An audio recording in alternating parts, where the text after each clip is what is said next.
Well, Don, it began for me in 1963 when I was assigned to the Supreme Headquarters Allied Powers in Europe. I arrived in the summer of '63 and I was assigned to the Operations Division. I was further assigned to what we call SHOC, the War Room, the Supreme Headquarters Operations Center. And at that time I was given a cosmic top secret clearance, which was and still is the highest level of security access that NATO has. When I was assigned to the War Room, I learned that a study had been initiated in 1961, and everybody was talking about it. They were gossiping about it. And the subject was UFOs, and that intrigued me a bit. When that study was concluded in 1964 and it was published, and I was still working in the War Room at that time, I had access to this document. I had a chance to read it. And having been exposed to it, I must tell you honestly that my life has never ever quite been the same. Because I read first-hand reports, verifiable NATO military material that indicated that the UFOs were not only real, that they represented something far beyond anything I had ever imagined before. When the study was concluded in '64, they concluded that there were 4 different groups apparently coming and visiting us. Out of those 4 different groups, one group looked exactly like we do, so much so that they could sit beside you in a restaurant or in an airplane or in a theater, and you'd never know. And that particular point bothered the military guys a lot. The point being that some of these people from somewhere could be walking up and down the corridors of SHAPE headquarters, or they could be walking up and down the corridors of the Pentagon. One day at lunch, a lieutenant colonel made the remark, he says, "Jesus, do you realize they could even be in the White House?" And there was a little forced laughter at that point, I remember, because a lot of us over the years have had some misgivings about the occupants of the White House. But the point I'm making is that the idea that aliens could be here in our midst bothered the military, because if you're not paranoid when you go into the service, you're certainly trained very quickly to be so. It's the nature of the military mind, I think, to be paranoid.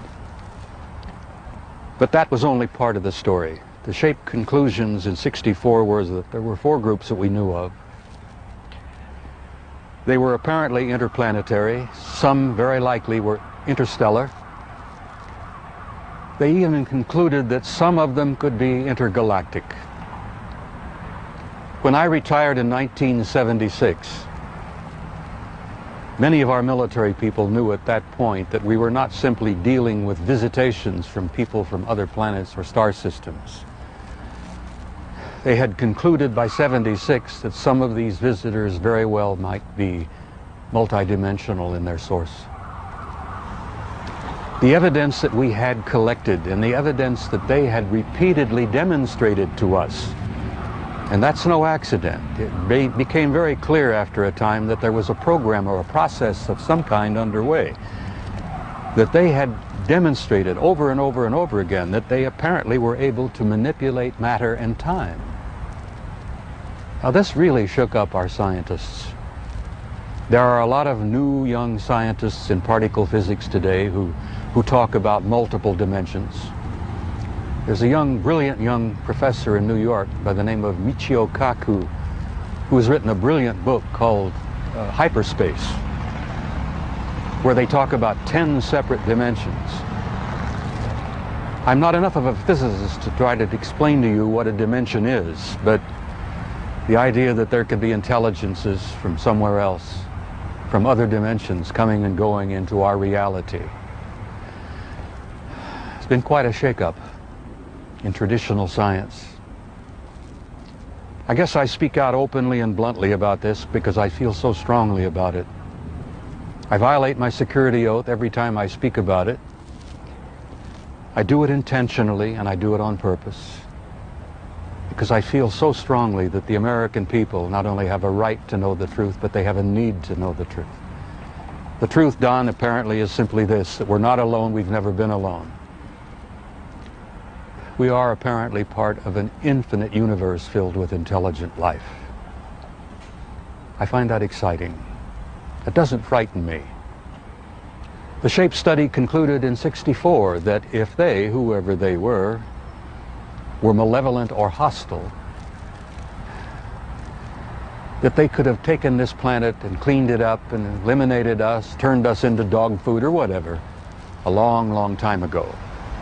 That the historical evidence indicates that they've been with us a long time, and I've concluded that we had what I like to call an intimate interrelationship with at least one of those groups, the group that looks exactly like we do. And that point is, I don't like the word alien. I don't think the term alien is appropriate at all here.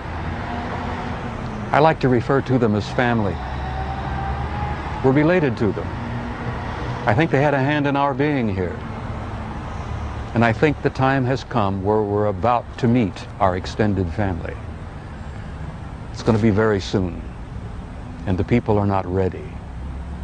And one of the reasons I do speak out so bluntly and so openly is if in some small way I can help people get prepared for this.